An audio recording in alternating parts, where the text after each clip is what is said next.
Napasubli na si mga opisyal ng PS Bank at mga dokumento kaugnay sa umano'y dollar account si Chief Justice Renato Corona pinigilan ng Korte Suprema. Pero petisyon ni Corona na ipatigil ang paglilitis, hindi muna inaksyonan ng kataas-taasang hukuman. Exclusive! Isang tauhan ng barangay sa Cabuyao, Laguna, patay matapos barilin dahil sa away trapiko. 4 na araw bago mag-Valentine's Day, presyo ng mga bulaklak sa Dangwa, alamin! Mga alagang hayop sa isang aquarium sa Tokyo, Japan, maagang nagdiwang ng araw ng mga puso. At ang sulyap sa trailer ng The Bourne Legacy.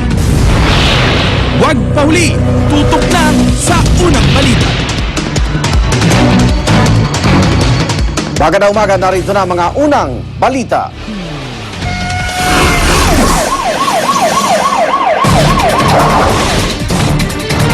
Dahil sa road rage o away trapiko, isang tauhan ng barangay sa Cabuyao, Laguna ang patay matapos barilin ng isang lalaking nakamotorsiklo. Narito ang exclusive report ni Emil Sumangil.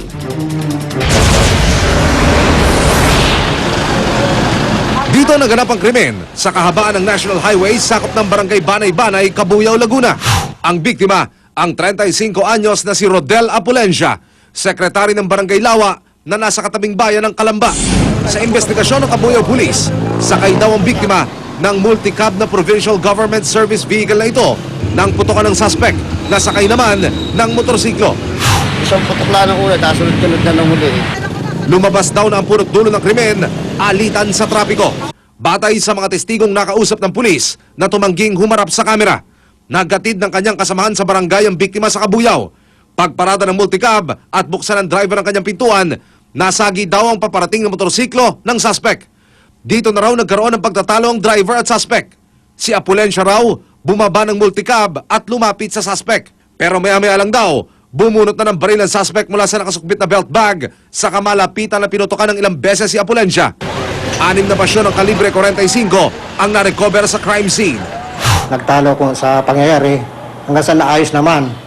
Sa hindi naman malaman dahil, nakipagtalo naman itong biktima doon sa nakasagi na motorsiklo. Opo. Hanggang sa bigla nila nagbunot ng baril. Hindi nakuha ang plaka ng kulay itim ng motorsiklong gamit ng suspect. Maging ang itsura nito, hindi rumehistro sa mga taga rito pagkat nakasuot daw ito ng crash helmet. Kung sino man nakakita ng motorsiklong ginamit ng bumaril dito kay Rodel Apulencia, ay lumabas na at makipag-ugnayan sa aming himpilan. Ang kamakal sa buhay ng biktima, sumisigaw ngayon ng hustisya. Makonsensya naman siya kasi taong napakabait ng anak ko. Para sa unang balita, Emil Sumangil, reporting.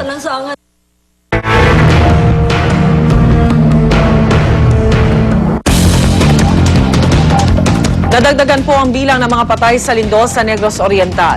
Sa pinakabagong tala ng National Disaster Risk Reduction and Management Council, umakyat na sa 34 ang bilang ng mga nasawi. Yan ay matapos makarecover ang 8 pang bangkay, ang search and retrieval team. May 4 na narecover na bangkay sa Himalalud, 1 labi ang natagpuan sa ilalim ng gumuhong pader sa Gihulngan, at 3 bangkay naman ang nakita sa landslide area sa La Libertad. 54 naman ang bilang ng mga sugatan, habang 71 pa rin ang nawawala. Para sa karagdagang balita kaugnay ng nangyaring lindol sa Visayas, maaari kayo mag-log on sa www.gmanews.tv/VisayasEarthquake. 4 na araw matapos ang lindol pero patuloy pa rin nakakaramdam ng mga aftershock ang mga bayan ng Himalalud at La Libertad. Dumagdag pa sa perwisyo ng mga residente ang biglaang pag-ulan at panibagong landslide. Darito ang report ni Salima Refran. Sa videong ito, makikita ang aftershock na yumanig sa Himalalud, ang landslide area sa La Libertad ni Enig din. Sa Pangalawan Bridge, nagtakbuhan ng mga tao.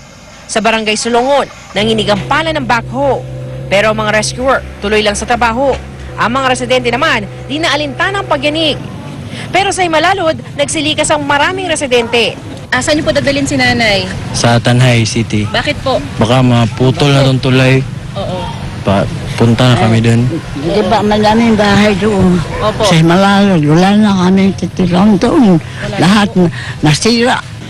Pero ang tulay, nanganganib na rin gumuho. Itulak lang ito doon para mawala na ito at saka maglagay tayo ng temporary yung steel bridge para madaanan ng light vehicle. Panibagong pagguho naman na nakita sa landslide area sa La Libertad. Kaya naghihigpit na ang mga rescue team sa pag-akyat ng mga residente.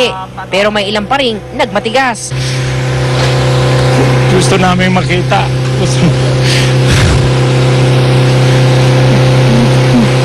Gusto namin makita si Mama. Mabigat na pag-ulan naman ang naging pasakit sa ibang residente, lalo na yung nasa ilalim lang ng mga tolda. Sa Tayasan, natakot ang mga residente sa balitang lumaki ang alon. Alauna, mayroong sumigaw na tumaas daw ang dagat. Baka mayroon naman lindol. Hirap-hirap kaming Nakapaghatid na ng tulong sa Himalalud at La Libertad ang Kapuso Foundation. Nasa 400 na nabigyan ng relief packs habang 500 ang nakisalo sa soup kitchen. Para sa unang balita, Salima Refran, reporting. Mga biktima ng lindol sa Gihulngan, patuloy ang panawagan na mahatiran ng pagkain at tubig. Putol pa rin kasi ang supply ng tubig sa lungsod at umaasa lamang ang mga tao sa rasyon ng relief goods. Narito ang report ni GMA News stringer Butch Gasper. Uhaw at gutom. Yan ang daing ng mga residente ng Gihulngan Negros Oriental. Ngayon, tapos silang yanigin ng magnitude 6.5 na lindol nitong Lunes. Dahil sa lindol, ilang araw na ang putol ang supply ng tubig ng lungsod. Ang tubig na dating pinagkukulan nila mula sa gripo, di pwedeng panginom na. Kaya naman, umaasa sila sa rasyon ng mga bombero galing sa katabing probinsya ng Negros Occidental. Harapan din ang supply ng pagkain sa bayan. Kaya sa ang sulok, walang patid ang hiling ng tulong, bigas, noodles, bukod pa sa tubig at gamot. Sa simbahan ito, naabutan ko ang haba ng pila ng mga residente para magkakuha ng rasyon ng bigas. Ang mga pili ng saging naman na ito, hindi makalakal dahil sira ang daan. May kakulangan din kasi sa supply ng gasolina at dahil wala pa rin kuryente hanggang ngayon. Ang babaeng ito, kumikita sa pagpa-charge ng cellphone sa kanyang bahay na may generator. Sa dami ng mga tiksado at pinsalang iniwan ng lindol, ang iba di pa inaabot ng tulong. Sa kabila ng pinsala, pilit na bumabangon ang mga taga Negros Oriental. Pilit na binabalikan ang mga nakaugaliang hanap buhay.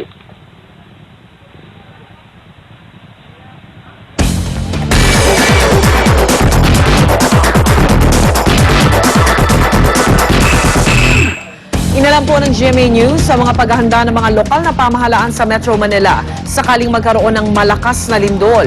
Bukod sa nakaalerto na ang kanilang mga emergency unit, regular din daw ang kanilang earthquake drill. Narito ang report. Mga gumuhong bahay at nagbitak na lupa.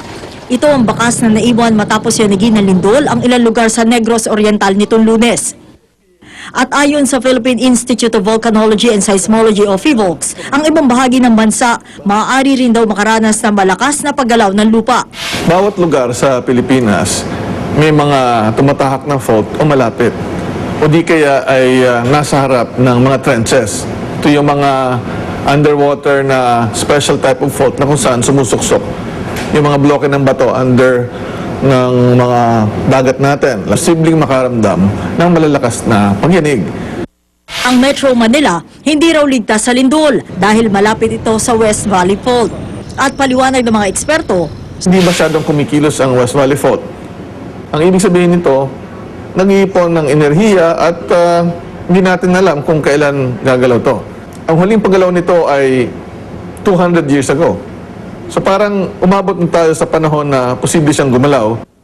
kaya naman na ilang lokal na pamahalaan puspusa na ang paghahanda.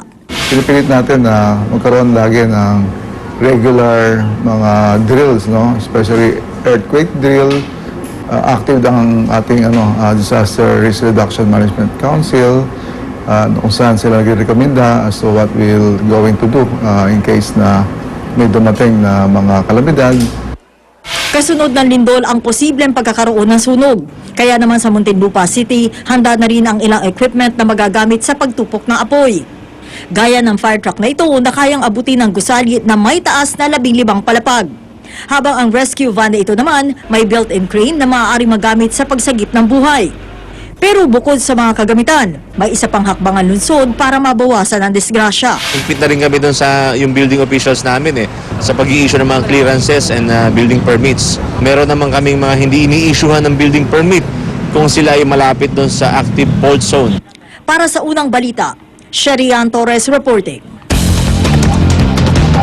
Mga kapuso, kapag may kalamidad, magplano, magsiguro at makibalita para I am ready. 7 individual na sangkot umano sa weteng. Arestado matapos salakayin ng mga otoridad ang isang pasugalan sa Diliman, Quezon City. Darito ang report ni Oscar Oida.